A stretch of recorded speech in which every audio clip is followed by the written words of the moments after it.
Hello my friends and welcome, my name is Dennis and this is the latest update from Ukraine. Let's go straight to the front lines.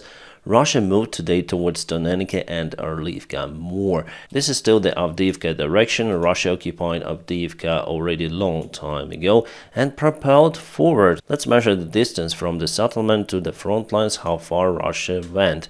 6.7 kilometers, sometimes even 7.5 kilometers. And let's go to the timeline. So yesterday and it is today. So definitely Russia moved in this place near Donetsk and near to Orlivka too. Let's check out this 3D map. So Donetsk is over here and you can see the terrain in the place. It's more or less flat, I would say, even though there are some valleys in the river and over there too. Still, this part of Donetsk is not yet being occupied by Russians. The fight for it is ongoing. As you can see, it's in a gray area. And near to Orlivka we have this picture. Let me show you the terrain. Here, as you can see, it goes down a little to the river, but later on after it goes up. So in this area, Russia has the advantage over the Ukrainian forces at the same place across a couple of the fields. And as I told you before, Russia will continue their attacks towards this lake and the river, the only natural obstacle which may hold Russian forces.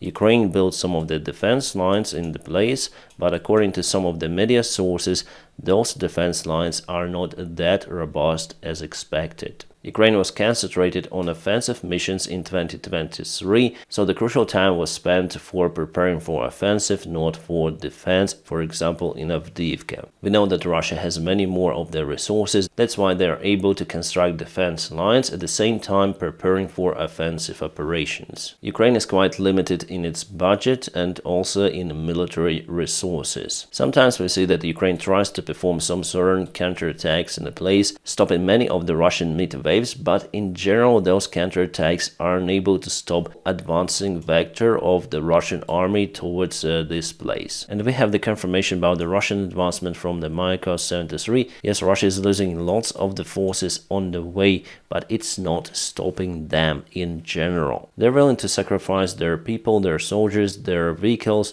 but take the ground. But speaking globally, this situation is still kind of small. So we're speaking about this area. So here is Avdiivka and there is the place where Russian forces would move.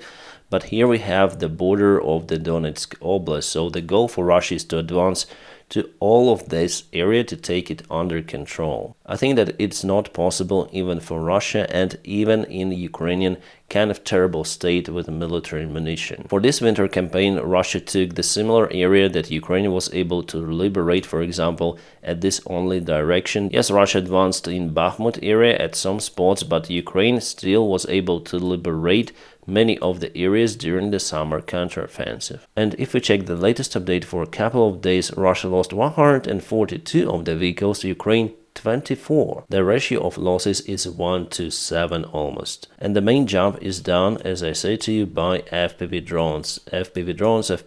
Without them, all of those Russian vehicles would be alive and continue to fight against Ukraine. If we speak about tanks, mostly they got damaged by the drones. So here you can see damage, but usually they abandoned by the crew and left just on the warfield. It means that this tool is really effective. Ukraine should invest more into the FPV drone production. Meanwhile, the FPV drones help Ukraine a lot to eliminate the Russian midwaves. FPV is mostly the only way to stop Russian assaults throughout the front lines. My friends, some of the videos are just available on my Telegram because this platform is very restrictive recently. I can just show you the modern version of the Russian BTR-82AT and the Ukrainian drone which is flying towards it. Meanwhile, the Russian opposition forces are presented in some of the areas of the Russian Federation which are bordering Ukraine. Basically, this update without any big changes. However, know that the Russian army was moved out of Gaivoran, together with many of the civilians who would like to stay safe somewhere else. We have even the warning from the Russian opposition forces for this morning, the March 16th,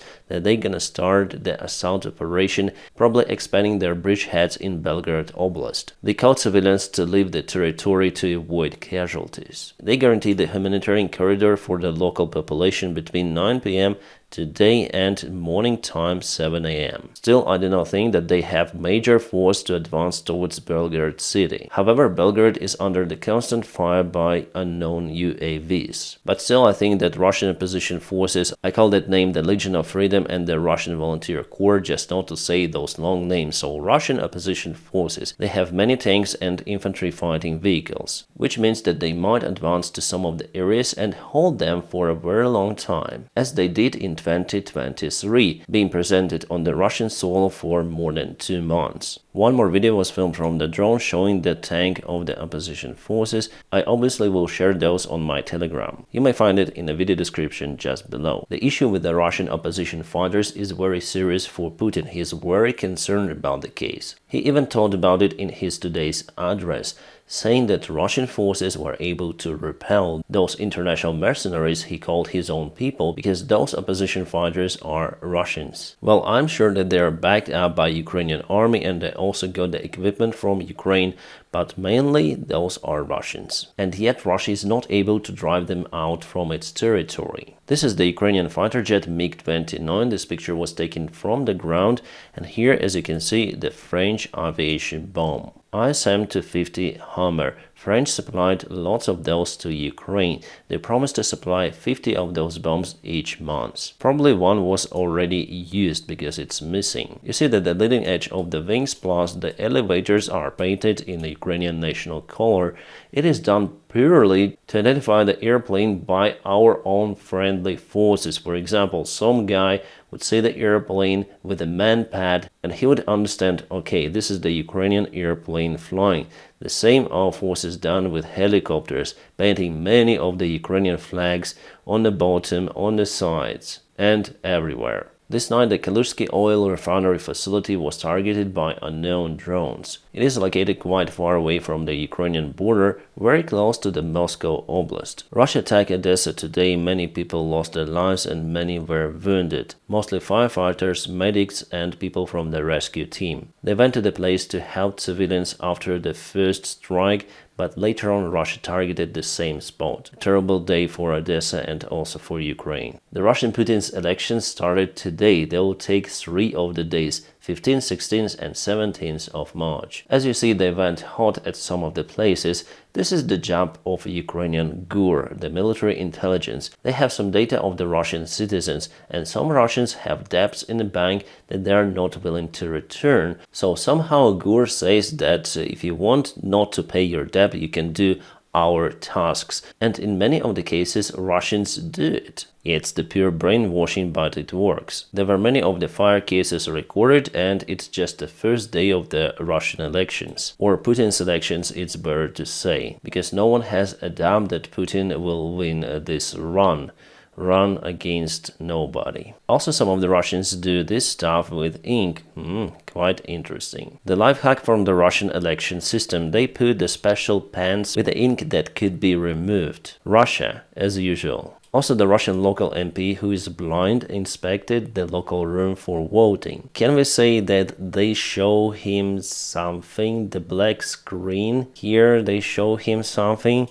But the guy is blind. The guy is blind, but he wrote that he couldn't find any kind of the strange things happening at the place. Putin also voted for Putin in the Putin's elections online. Hop and voted. Thank you, you voted successfully. In this kind of the online voting, they may write any kind of the number. But in general, elections were done as usual in the Russian Federation, so Putin will be definitely elected by his own people who support the war. Still, Putin has a huge rating among Russians, who I think in this case share the responsibility for what Putin is doing to Ukraine and probably in the future to the other countries too. Tucker Carlson was also some sort of represented in one of the election rooms. Emmanuel Macron, Chancellor Scholz and Polish Prime Minister Tusk came to the conclusion that they need to supply more weaponry to Ukraine, and they will do it in the coming weeks, but still Ukraine will be left without any Taurus cruise missiles. Before, President Macron criticized this decision by Germany. He said that there should be no limits for supplying the conventional weaponry to Ukraine. I'm sure that if France got the Taurus cruise missiles, Macron would have agreed to supply those to Ukraine already. But Chancellor Scholz wants to limit the support of Ukraine, which means that Russia may limit the sovereign rights of Germany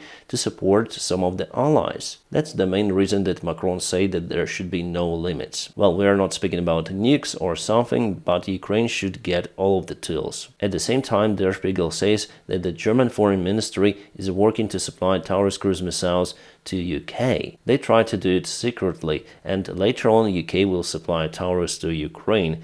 But what's the secret if you publish this information? My friends, don't forget to press your huge like to this video. By doing so, you help me a lot. And if you want to support my job, just in this case, there are always some of the links available in the video description just below. Thank you so much for your kind support. My friends, I wish you all a peaceful sky wherever you are, and have a great time.